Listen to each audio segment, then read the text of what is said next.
Maagang nagising si Leo para magluto ng pagkain para sa kanilang mag-anak.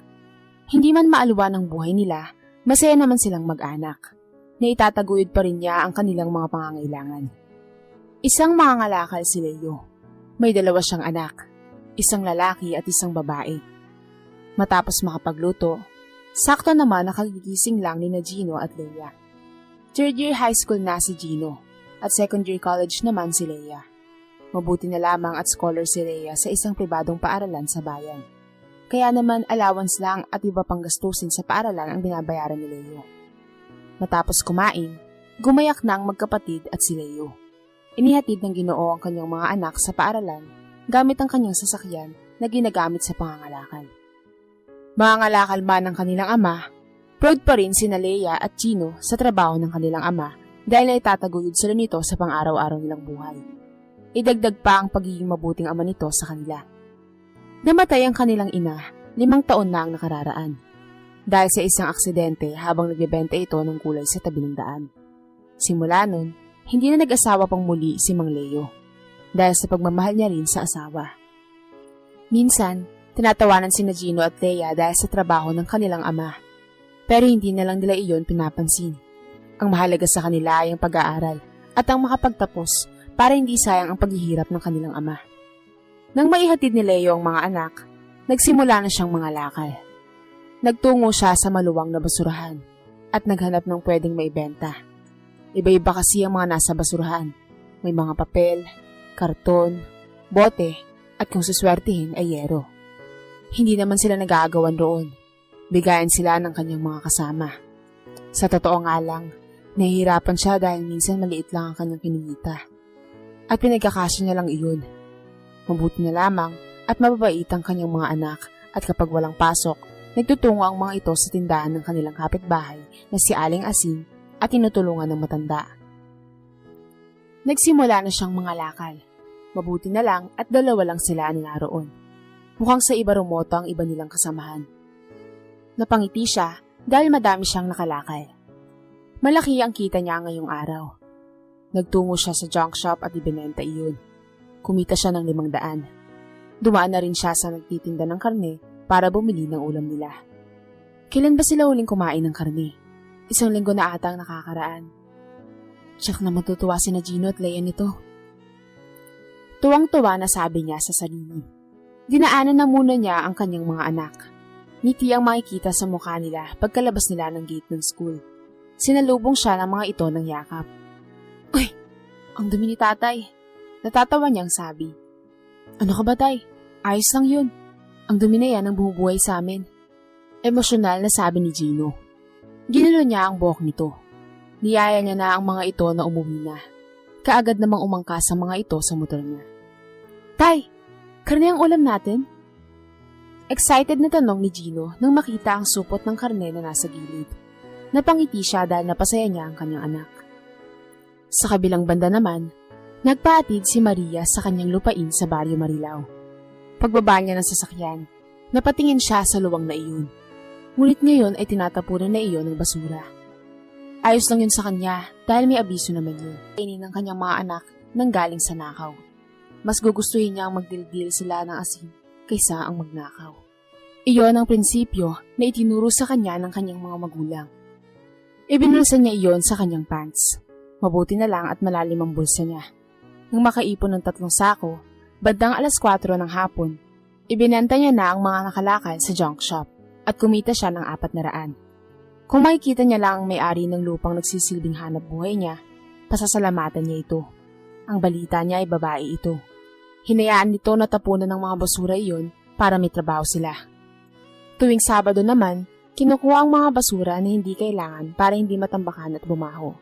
At tuwing Linggo naman, lumalabas sila ng kanyang mga anak o di kaya ay nagluluto sa bahay para may bonding sila. Samantala, habang nakaupo si Maria sa sofa ng salon, naisip niya bigla ang pitaka niya na naglalaman ng kanyang mga IDs at ATM. Binuksan niya ang bag at kinalkal ang pitaka niya kung nasaan ang mga ID niya. Ngunit nang tingnan niya ang bag niya, hindi niya mahanap roon ng kanyang pitaka. Kinakabahan na siya. Hindi pwedeng mawala iyon. Kaya naman napakagatlabi siya at napaisip kung saan ba niya binuksan ang bag. Sa basurahan. Ayos ka lang, Mare? Nag-aalalang tanong ni Rose nang makitang balisa ang kaibigan. Parang maiiyak na napatingin siya kay Rose.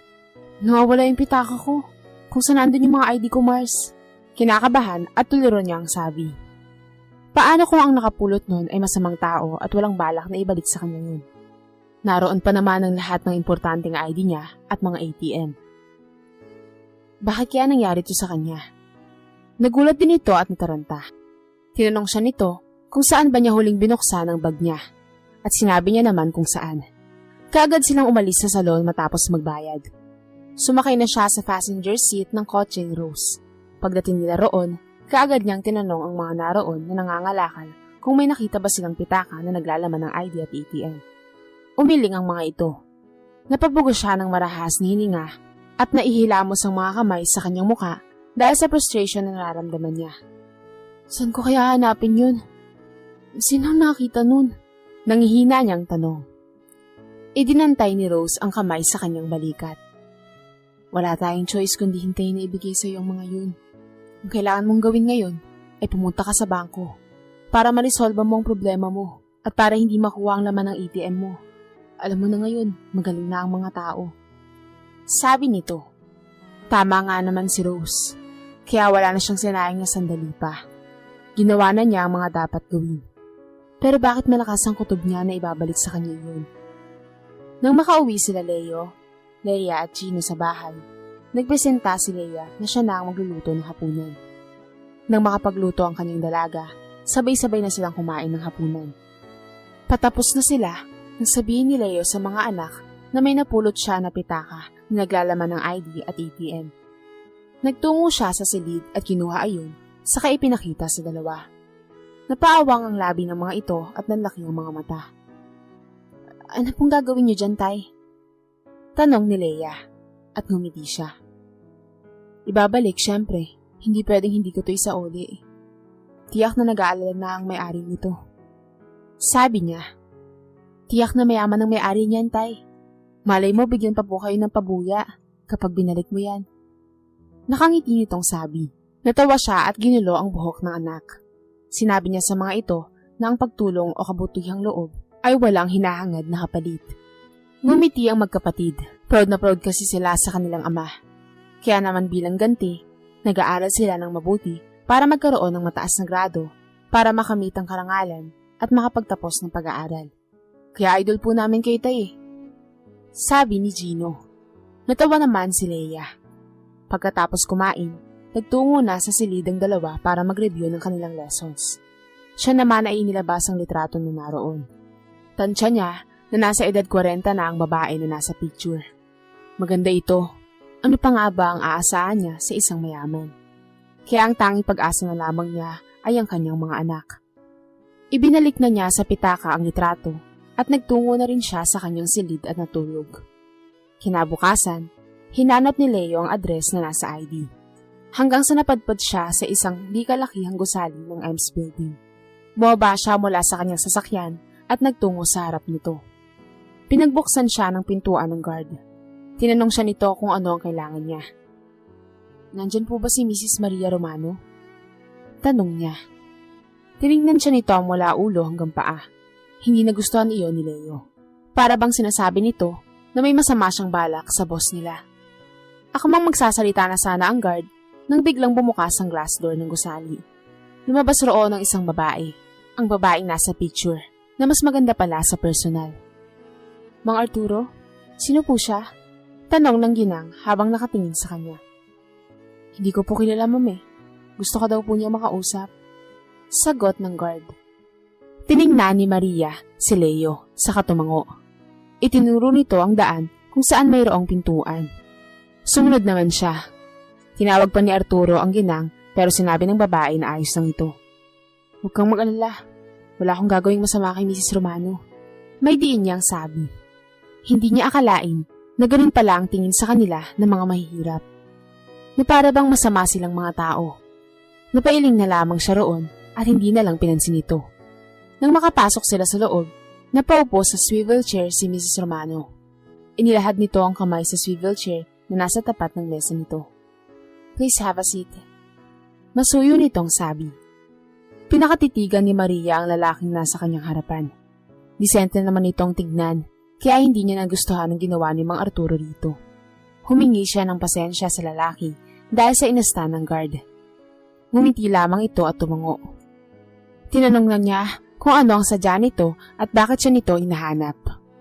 Mula sa dalang bag, inilabas nito roon ng isang plastik na may lamang pitaka.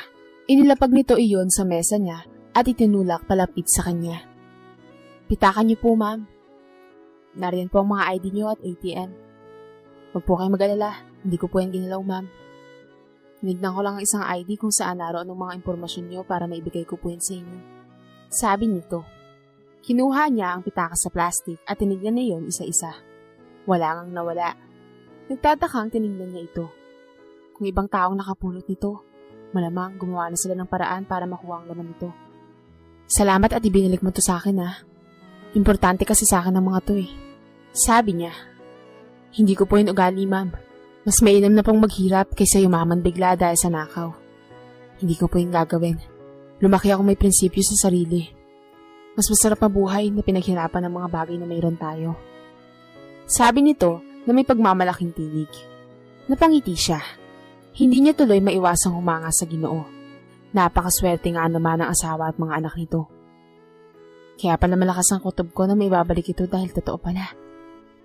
Tuwang-tuwa niyang sabi. Ngumiti lamang ito. Dahil sa kabutihan mo, bibigyan kita ng pabuya. Ano bang gusto mo? Magkano ang gusto mo? Tanong niya. Ngumisi ang Ginoo. Narito po ako para ibalik yan ng walang hinihinging kapalit. Aalis na po ako, ma'am. Salamat po. Sabi nito, saka tumayo na. Tumayo siya at inilahad ang kamay rito. Sinabi niya na ikinagagalak niyang makilala ito. Tinanggap naman ito ang pakikipagkamay niya. Tinanong niya kung ano ang pangalan nito. Leo Santiago po, ma'am. Sagot nito. Nang makaalis si Leo, pinag-isipan ni Maria kung ano ang pwede niyang gawin bilang kapalit sa pagsauli nito ng pitaka niya. Hanggang sa may isip niya na maging tagalinis ito ng kanyang gusali. Naghahanap pala sila dahil nagpaalam ang isang janitor nila na kailangan nitong bantayan ng kanyang mag-ina dahil nanganak ito. Saan naman niya kaya ito hahagilapin? Sa isip-isip niya ay magtatanong-tanong na lamang siya. Pagdating ni Leo sa bahay, nadatnan niya si Leia na nagluluto ito ng merienda. Sinalubong siya ni Gino na kasalukuyang gumagawa ng takdang aralin. Kinamusta siya nito sa lakad niya. Ginulo niya ang buhok ng anak. Ayos lang ako, anak. Ano yung niluluto mo, Leia? Tanong niya. Aros kaldo ang niluluto ng dalaga. Tinanong ni Gino kung may ibinigay ba si Mrs. Romano sa kanya. Umiling naman siya at ayon sa kanya, tumanggi ng alokin siya nito. Sana pinilit niyo, tay. Aba, kung sa iba yun, tiyak na pag-iinteresan. Sabi nito. Tinignan niya ng masama ang anak. Anak, hindi ba't sinabi ko sa'yo na kapag gumawa ng mabuti, huwag hihingi ng kapalit. Gawin mo yun ang bukal sa loob mo. Matigas niyang sabi. Nagyuko naman ng ulo si Gino at humingi ng tawad. Ngumiti siya at ginulo ulit ang buhok nito at sinabing ayos lang yun. Lumapit naman si Leia at inilapag ang bowl ng arroz caldo sa mesa. Sabay-sabay na silang kumain. Patapos na silang kumain, nang bigla silang makarinig ng busina ng sasakyan mula sa labas ng bahay. Tumayo si Leo at sumilip sa bintana. Isang puting kotse ang nasa labas ng gate na kahoy nila. Sino naman kaya iyon? Tanong niya sa sarili. Ilang sandali lamang kami ng oportunidad. Tatanawin kong utang na loob ito sa'yo. Madamdamin na tugon ni Leo. Ayos lang po yun. Ako nga itong may malaking utang na loob sa'yo dahil sa ginawa mong kabutihan. Mas malaki pa yun kumpara sa trabahong ibibigay ko sa'yo. Nakangiti niyang tugon. Tinitigan lamang siya ng Ginoo hanggang sa dumating ang binatilyo na may dalang biskwit. Inilapag din ng dalagita ang pitsil ng juice sa maliit na mesa na naroon. Humingi ng pasensya ang dalaga na yun lang daw ang magpapamerienda niya sa kanya. Ikinampas niya ang kanyang kamay at sinabing ayos lang yun. Hindi naman siya mapili. Tinanong niya ang pangalan ng dalawa. Leia at Gino ang pangalan nila.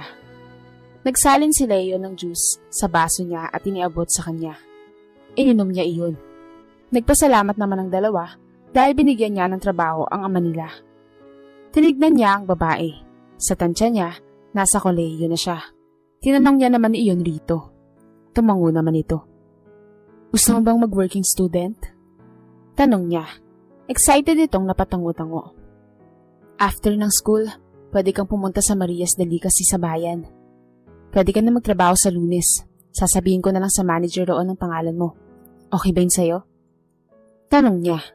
Nanlaki naman ang mga mata nito at sumagot ng opo at nagpasalamat.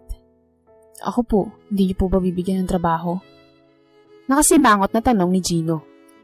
Natawa naman siya dahil napaka-cute nitong tignan. Tinanong niya kung nasa kolehiyo na ba ito. Sumagot ito ng hindi. Pasensya na iho, hindi kasi pwede.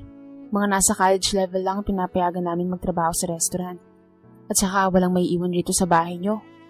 Kung pati ikaw magtatrabaho na rin, di ba? Walang magluluto at mag-aasikaso kay tatay mo dahil may trabaho din siya. Masuyo niyang sabi. Sumang-ayon naman ito pero nakasimangot pa rin. Nagkwentuhan lang sila tungkol sa achievements ng mga anak nito hanggang sa mapunta iyon sa asawa nito na namatay. Hindi na kasi nakapag-asawa pa si Maria dahil nabuhos na ang atensyon niya sa pagpapalago ng negosyo nila. At iyon ang kulang sa buhay niya, ang may makasama sa pagtanda. Nang matapos na silang magmerienda at medyo dumidilim na sa labas, napagpasyahan na ni Maria na umalis. Nagpasalamat siya sa hospitality ng mga ito. Inihatid naman siya ng mga ito sa kanyang sasakyan. Ang ganda niya, ano tay? Sabi ni Leia nang makaalis na ang sasakyan ni Maria. Tiningnan niya ang anak at sumagot ng oo. Dahil maganda talaga ito. Wala pala itong naging asawa o anak man lang sa pagkadalaga. Pumasok na sila sa loob ng bahay. Masaya silang tatlo dahil sa wakas may trabaho na sina Leia at Leo. Kinabukasan, maagang nagtungo si Leo sa kanyang trabaho. Nasiyahan naman si Maria dahil masipag si Leo. Plakado ang gawa niya. Dati pala siyang janitor noong hindi pa niya nakikilala ang asawa. Nagkalakal lang sila dahil nagsarado ang kumpanyang pinagtatrabahuhan niya noon. Masaya naman si Leo sa ginagawa dahil ang inspirasyon niya ay ang kanyang mga anak. Sila ang kanyang inspirasyon. Pagdating naman ng hapon, dumiretso si Leia sa restaurant na sinabi ni Maria na papasukan niya. Nagsimula siya kaagad.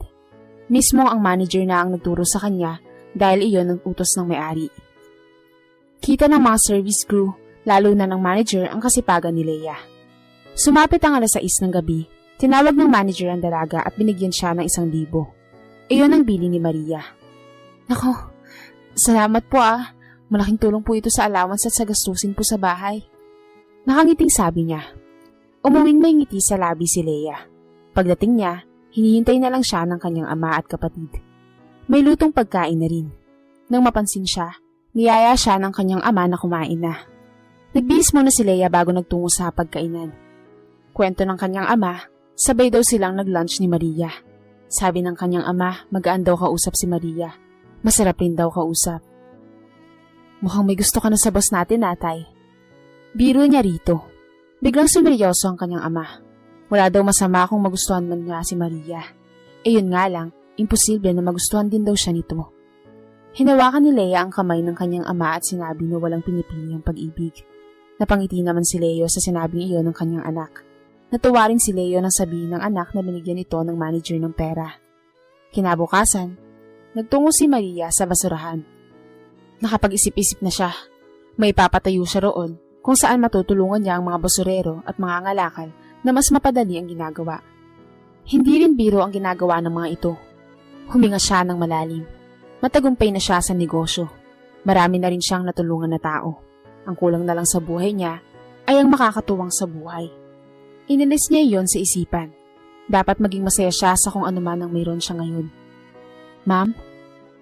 Napalingon si Maria nang marinig ang pamilyar na boses na yun. Walang iba kundi si Leo. Nakangiti siya maging ang kanyang mga anak. Binati siya ng mga ito ng magandang umaga at binati rin niya ang mga ito pabalik. Nagpaalam na si Leo na ihahatid na ang mga anak sa paaralan at diretso na sa trabaho. Tumango naman si Maria at tinanawang papalayong sasakyan nito. Mabait si Leo, kaya maswerte ang namayapan nitong asawa. Bumalik na siya sa sasakyan at minaniobra niya iyon patungo sa opisina. Habang mas tumatagal, mas nagiging malapit sina Maria at Leo. Aminin man sa hindi ni Maria, gusto na niya ang lalaking balo. Lubos niya itong hinahangaan sa sipag at tiyaga nito sa pagtatrabaho. Lagi rin itong nakaalalay sa kanya kapag may kailangan siya. Minsan ay binibisita niya ang dalaga sa trabaho. At ang sabi ng manager, masipag at determinado raw si Leia. Kung ganoon ang empleyado, tiyak na magiging successful ang isang negosyo. Sinimulan na ni Maria ang pagtanggal ng mga basura sa lupang pag-aari. Nangako siya sa mga ito na mabibigyan sila ng trabaho sa lalong madaling panahon. Kaya naghanap muna ang mga mangangalakal ng tapunan ng basura para magkaroon ng pagkakakitaan habang hinihintay ang pinapatayong bakery roon. Iyon ang naisip ni Maria dahil pwede iyon sa kahit sino. Nagpasalamat naman ang mga mangangalakal sa kabutihan ni Maria. Para saan na pinapatayo mo? Tanong ni Leo nang sabay ulit silang mag-lunch. Para sa mga mangangalakal. Mahirap din kasi ang trabaho nila, kaya gusto kong magkaroon sila ng maayos na pagkakakitaan. At ikaw ang magiging manager doon. Kasama mo si Leia. Nakangiti niya ang pagbabalita rito. Nanlaki ang mga mata nito, kasabay ang pag-awang ng labi dahil sa pagkagulat. Talaga? Gagawin mo yun? Hindi makapaniwala nitong tanong. Tumangutango siya. Nagulat siya nang hawakan ni Leo ang kanyang kamay. Bumilis ang tibok ng puso niya dahil sa pagkadikit ng kanilang balat. Hindi siya nakakilos. Nakatitig lamang sa kanya si Leo. Maraming salamat sa pagtulong mo sa akin, ha. Hulog ka talaga ng langit sa amin, Maria. Maraming salamat. Hindi na kami problema pa sa pera kung sakali man. At may bibigay ko ng mga pangangailangan ng aking mga anak. Madamdamin nitong sabi. Deserve mo naman yun dahil napakabuti ng puso mo. Sinuklean ko lang yun ng kabutihan. Masuyo niyang sabi. Ngumiti lamang si Leo at bumalik na sila sa trabaho. Hindi maiwasang mapangiti ni Maria habang nasa opisina. Naaalala niya ang ginawang pagtitig sa kanya ng lalaking balo. Tansya niya na nasa 38 anyos na to. Ngunit kahit may edad na to, lumilitaw pa rin ang kanyang kagwapuhan. Uy, kinikilig si ma'am. Sabi ng sekretarya niyang si Liza, napapasok sa kanyang opisina. Nilitian niya ito. May iniabot ito sa kanya na papeles na marahil ay galing sa mga branches niya. 10 taon na itong sekretarya niya. Masaya siya dahil hindi ito umalis. Mahirap din kasing makahanap ng katulad niya. Nang mailapag nito ang papeles, pinaupo niya ito at sinabi ang dahilan ng kanyang pagngiti. Napagkakatiwalaan naman kasi ito. May gusto na po kayo sa kanya, ma'am? Nakangiti nitong sabi. Sa tingin mo magugustuhan niya kaya ako? Nag-aalinlangan nitong tanong. Sinabi naman ni Liza na magugustuhan siya ng lalaki dahil nasa kanya na halos ang lahat. Walang dahilan para hindi daw siya nito magustuhan. Nagpasalamat naman siya sa positibo nitong sagot. Nagpaalam na si Liza na babalik na sa trabaho. Ilang buwan ang lumipas at mas lalong lumalim ang pagtingin ni Maria kay Leo na humantong sa pagmamahal. Lagi na silang magkasama sa lunch at minsan na siyang niyaya ng lalaki na mag-lunch sa isang restaurant. Sa kabilang banda naman, kausap ni Leo ang kanyang mga anak. Pinag-uusapan nila ang tungkol sa laging pagsabay nila Maria at Leo ng lunch. Masaya naman ang kanyang mga anak dahil nakikita nila ang kanilang ama na masaya at handa na ulit magmahal. Hindi naman sila hadlang roon dahil gusto rin nilang magkaroon ng ina at matutuwa kung si Maria iyon. Gusto rin nilang makitang umibig muli ang kanilang ama at may makasama sa pagtanda. Masaya ba kayo kung sakali man naligawan ko si Maria? Alam ko na walang kasiguradahan ng pagniligaw ko sa kanya, pero susubukan ko. Hindi man niya sinasabi pero ramdam ko na may gusto rin siya sa akin. Sabi ni Leo. Tumabi ang magkapatid sa kanilang ama. Sinabi ng mga ito na tanggap nila kung sakali man naligawan ni Leo si Maria. Deserve mo po ang maging masaya, tay. Matagal nang patay si nanay. Siyempre po kailangan mo na rin mag-move on. Gusto rin naman namin si Mama Maria para sa'yo. Mabait siya at matulungin. Basta, tanggap niya kami. Walang problema yun. Masuyong sabi ni Leia na sinang-ayunan naman ni Gino. Niyakap ni Leo ang mga anak at hinalikan ng mga ito. Maswerte siya na nagkaroon siya ng 2 mabubuting anak at suportado sa mga gusto niya. Salamat mga anak ko. Naluluhan niyang sabi. Ilang araw ang lumipas at dumating ang tamang panahon na sasabihin ni Leo ang nararamdaman para kay Maria. Nasa isang restaurant sila ngayon ni Maria. Bagong sahod siya kaya niyaya niya ito. Nagpresenta siya ang i-treat ito pero tumanggi ang babae. Ayon dito, May mga anak siya na kailangang suportahan. Kaya naman si Maria na lang ang nagbayad ng bills niya. Ayos lang daw yun. Ang mahalaga ay mag-enjoy sila. Habang kumakain sila, nagtatanong si Maria tungkol sa kanyang mga anak. Kung ano ang gusto ng mga ito at ayaw. Kinamusta rin nito ang pag-aaral ni Leia, lalo na at ang pagtatrabaho nito. Ayos lang naman dahil nababalansin ni Leia ang kanyang oras. Masipag na bata eh. Proud niyang sabi. Sinimulan na nila ang kainin ng dessert. Alam mo, napakaswerte mo sa mga anak mo. Sambit ni Leia. Maswerte ka rin naman dahil successful ka. Tsak na maswerte ang lalaking mamahalin mo dahil napakabait mo. Seryosong sabi ni Leo habang titig na titig sa mga mata ng minamahal na babae. Gumiti lamang si Maria at kumain ng cake. Huminga ng malalim si Leo para kumupagawang bakery ni Maria. Kaya nagsimula ng ayusin ang dapat ayusin. Sa susunod na araw ang opening nun. May kita ang saya sa mukha ng mga dating mga ngalakal dahil sa wakas, hindi na nila kailangan pang mamulot ng basura sa ilalim ng sikat ng araw para lamang kumita.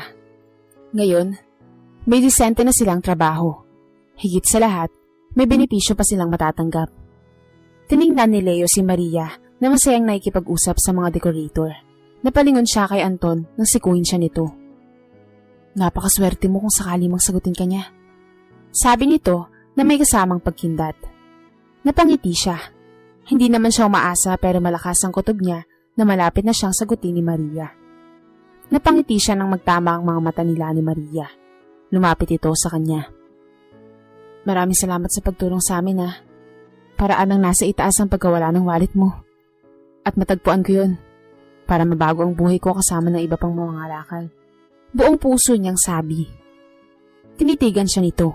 Nakikita niya sa mga mata ng babae ang pagsuyo at pagmamahal. Walang anuman. Nagpapasalamat rin ako sa itaas dahil nagkatagpo ang ating landas, Leo. At saka, vice versa naman yun. Nakakatulong ako.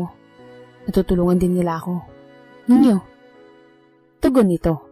Hinapos niya ang pisngi ng babae. Ngunit naudlot iyon nang may kumalabit sa kanilang likuran. Kaad niyang ibinaba ang kamay. Hinarap naman ni Maria ang babae. Nakangiti ito ng malapad. Pasensya na po at naistorbo ko kayo, ma'am. Tatanungin ko lang po sana kung okay na po yung pagkakaayos ng mga gamit at decorations. Sabi nito. Nagpaalam si Maria sa kanya. Napangiti na lang siya. Alam niyang magiging successful ito, lalo na at kasama nila ang mga tamang tao. Mabilis na lumipas sa mga araw. At opening na ng Leomer's Bakery. Napangiti na lamang si Leo habang binabasa yun. Pinagdugtong kasi iyon na pangalan nila Leo at Maria. Naging maayos ang opening.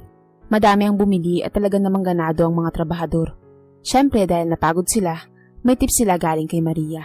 Tuwang-tuwa ang lahat. Nakitulong rin sina Gino at Leia sa bakery. Binati ng magkapatid ang ginang. At higit sa lahat, may pabulaklak pa si Leo at ang mga trabahador. Sobrang saya naman noon ni Maria. Noon lang niya naranasan ng ganun. Salamat sa inyo. Naluluha na sabi ni Maria. Wala po yun. Kami po ang dapat na magpasalamat dahil sa oportunidad na binigay niyo po. Tatanawin po naming utang na loob ito sa inyo.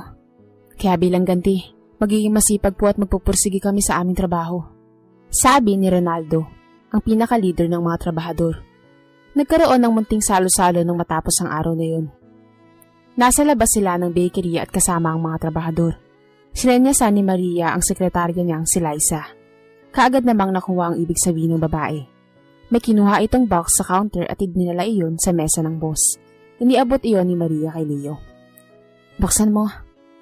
Nakangiti niyang sabi. Nagtataka man, binuksan iyon ni Leo. Ganun na lamang ang gulat at pag-awang ng kanyang labi nang mabasa ang nakasulat sa cake. Sinasagot na kita. I'm your girlfriend now. Basa ng lalaking balo. Tinignan niya si Maria. Sinasagot mo na ako? Gulat niyang tanong.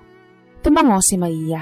Tumayo si Leo at nilapitan si Maria at sa isang iglap lang, hinalikan niya ito sa labi. Nagulat man si Maria, tinigon niya ang halik ng lalaki. Nagpalakpakan ang mga naroon. Masaya sila na nasaksihan, higit sa lahat ang magkapatid na si Leia at Gino. Dahil sa wakas, natagpuan na ng kanilang ama ang kaligayahan nito. Ilang buwan lang ang lumipas. Nagpakasal na ang dalawa. Lahat ay masaya. Higit lalo na si Maria, dahil natagpuan niya na rin sa wakas ang lalaking mamahalin habang buhay. Hindi man siya magkakaanak, nandiyan naman sina Leo at Gino na tinuturing niya na ring anak. Wala na siyang mahihiling pa. Doon napagtanto ni Maria na ang tunay na pag-ibig ay ibibigay sa tamang panahon at pagkakataon. Higit sa lahat, makatulong pa siya sa ibang tao. Dito na po nagtatapos ang ating maiksing kwento na hatid sa atin ni TJB ng Barangay Inspiring Stories. Sana po ay nagustuhan nyo at sana po ay kinapulutan nyo ng maraming aral. Kayo mga kabarangay, ano ang masasabi nyo sa ating kwento? I-comment nyo naman sa baba ang inyong mga reaksyon at babasahin natin ang lahat ng yan. I-comment nyo na rin kung taga-saan kayo para naman malaman ko kung hanggang saan nakaabot ang video na ito.